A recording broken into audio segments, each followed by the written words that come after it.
Cora, tinanggap na po ako ulit ni Mami. Talaga, Rizzy? Opo. Sige, kailangan muna natin kumuha ng magandang tiyempo para makahingi ka ng pera sa mami mo. Opo, Nay Cora. Alam niyo, gagawin ko nun po lahat para makuha yung pera para sa operasyon ni Daddy.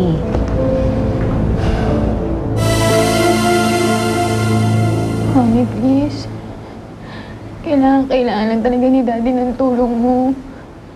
Alang sa akin, gawin mo na. Tulungan mo na siya.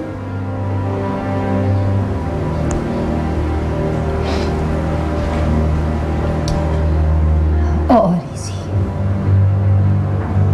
Tutulungan ka natin. Talaga, Mami? Oo. Hindi mabubulag ang daddy. Thank you po. Thank you, Mami.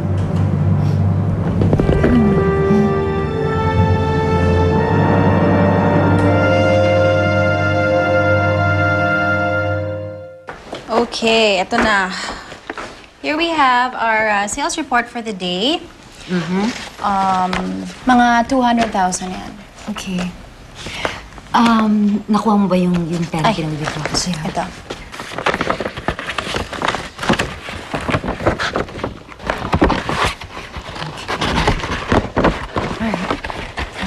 Para saan ba talaga yung pera na yan? Nabuon ba natin yung 500,000? Aksidente kasi si Daniel. Kailangan niya to para sa operasyon. Sinabi ko kasi kay Rizzy na tutulungan natin siya.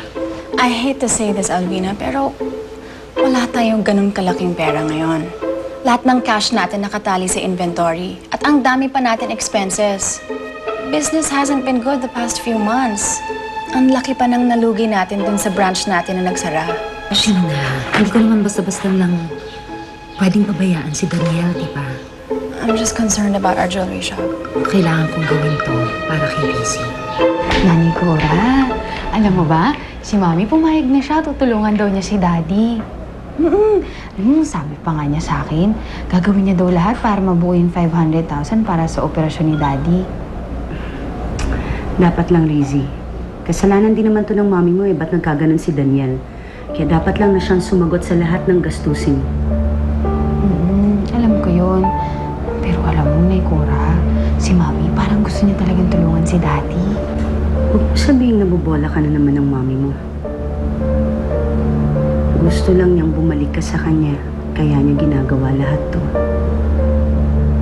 Hindi mo ba nakikita, Rizzy? Binibili lang niya ang pagmamahal mo. Baka nakakalimutan mo na ang ginawa ng mami mo sa'yo at kay Daniel.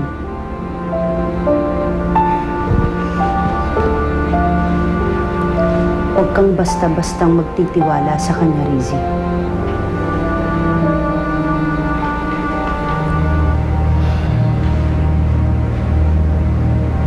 Huwag mo rin sasabihin sa daddy mo na galing kay Alvina ang perang pang-opera niya.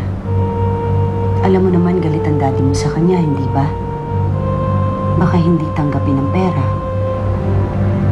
Huwag mo na rin munang banggitin sa daddy mo ang tungkol sa operasyon hanggat hindi natin hawak ang pera. At mahirap umasa sa wala, Rizzy.